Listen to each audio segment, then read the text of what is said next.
What's up, guys? Welcome to a part 3 of how to ride a motorcycle. Today's video is going to be about cornering and counter steering. So I've done a video on counter steering before if you want a more in-depth explanation of that. So today basically I'm just going to be running over like the basics of counter steering and the basics of how you set yourself up for a corner. Okay, so counter steering is essentially the act of push the way you want to go. So if I'm sitting on a bike, you know, if you've never ridden a bike before, you might think that when you're coming up on a left-hand corner that you're going to be pulling your handlebars like this. That's not the case. Okay, it's very scientific and I can't explain that part of it, but it is 100% the truth. Counter steering is basically when you're steering the opposite way of where you want to go. You're pushing into where you want to go. So say I want to make a left-hand corner, right? I'm gonna go for a left-hand corner. I'm gonna actually push my handlebar right, basically, right? I'm pushing into the way I want to go. I'm pushing this way and I will be going this way. So the handlebars are, you know, actually they're more like pushing them towards the right, but your bike is going to go left. And that's just how counter steering works. You can literally do it with like one finger. Just push on the handlebar the way you want to go. You want to go left, push left. You want to go right, push right. But it is essentially, and it's very like minimally done. You're barely pushing, right? And as you're leaning the bike, when you push to the left like that, your bike is going to go a little left. So that's basically counter steering in a nutshell. I'll go out here and explain it to you a little bit. Salty key tag, check that out. So you know, and I'm on a powerful bike. You know, this is a very powerful bike for a beginner. The gsxr 750. I wouldn't recommend a bike like this for a beginner, but there are people that have started out on bigger bikes like this and they've been fine. So like I said, we're gonna run over counter steering, just the basics real quick.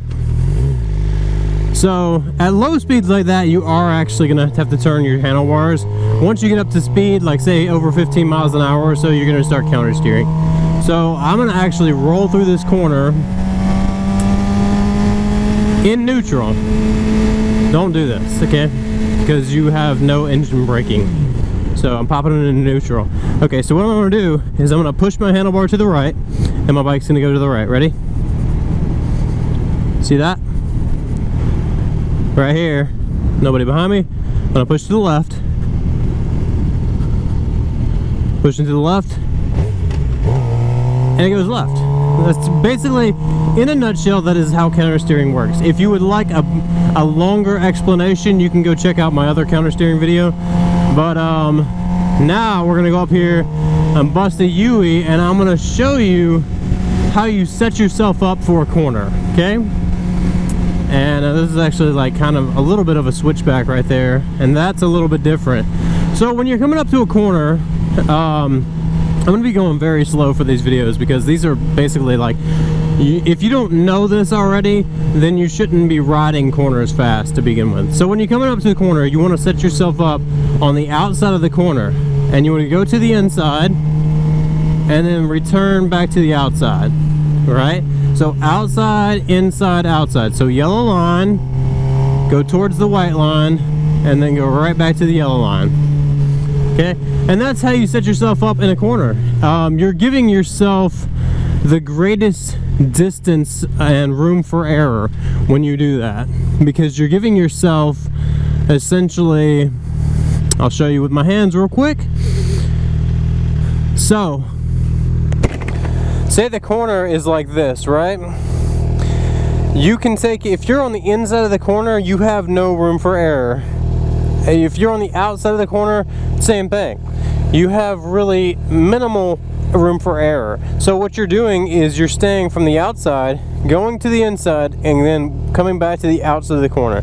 So that is giving yourself the most optimistic, like best chance of hitting that corner at the lowest lean angle, I guess. is the idea of that. So basically that's how you set yourself up for a corner. So I'm going to demonstrate a little bit right here. So outside, inside, outside, right? Outside, inside, outside. And that's the apex. That is what the apex of a corner is right there. So now for a switchback, it's going to be a little bit different because you're going left and then right. So what you do is you hug the inside of the corner and it will put you on the outside of the next corner. So outside, inside, stay to the inside, now you're on the outside of the next corner. Then go back to the inside, back to the outside, right? And that's how a switchback is set up. That's how you set yourself up for a switchback. This right here isn't exactly the same deal, but same thing. Outside, inside, I'm gonna stay on the inside, and then I'm on the outside of the next corner going the opposite way. Outside, inside, outside.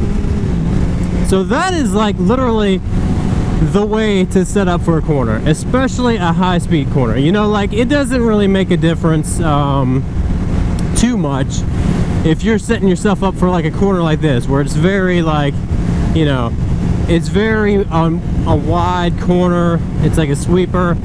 You don't really have to think about it too much on that. But when you come up to like 90s and switchbacks and things like that, you're definitely gonna have to set up for those corners to give yourself the most like room for error and to hit that corner the way you want it to hit. So it's a beautiful day out here, man. Figured I would come out here and film this part 3. Not sure that I'm going to continue to go into more depth because this is basically just a beginner series. So you got like starting, riding, shifting gears, cornering. I could possibly do a video on braking, as far as like your braking power from the front to the rear, and how to e-brake, and not e-brake, but emergency braking on a bike is a lot different than in a car. You can't just slam the brakes because you will lock up if you don't have ABS. So this is a tighter corner right here. So this is, I'll show you the wrong way to do this. So I'll stay on the outside of the corner the whole way through, right? I'm gonna have to go very slow. Outside of the corner. If I go wide, I'm already in the other lane right there, right? So you definitely don't want to do that. That's why you want to go to the inside of the corner. That gives you the greatest room for error. Like I said, if you hug the outside of the corner, or if you hug the inside of the corner, if you hug the inside, it's kind of the opposite. It's not that you're not giving yourself room for error, it's just that your turn is now going to become a lot tighter than it would have been. So you can't take it at as great a speed as you could have to begin with. So this right here is a right-hander. I'll stay on the inside of this corner. I'm definitely gonna have to slow it down here because this gets sketchy. So I'm staying on the inside right here. So right here, if I start to go wide, you know, I don't have a whole lot of room for error like I do like this. Outside, inside, and if I go wide right there, boom, it's not that big of a deal. So here's the switchback. So outside, inside, hug the inside all the way around, outside, inside, outside. So that's essentially how you set yourself up. I think I just swallowed a bug. It's gonna be hard to talk. So that's essentially how you set yourself up for cornering. And like I said, counter steering. Now, like I said, the counter steering, I could go into more depth on that, and I have in a different video, and it has like hundreds of thousands of views.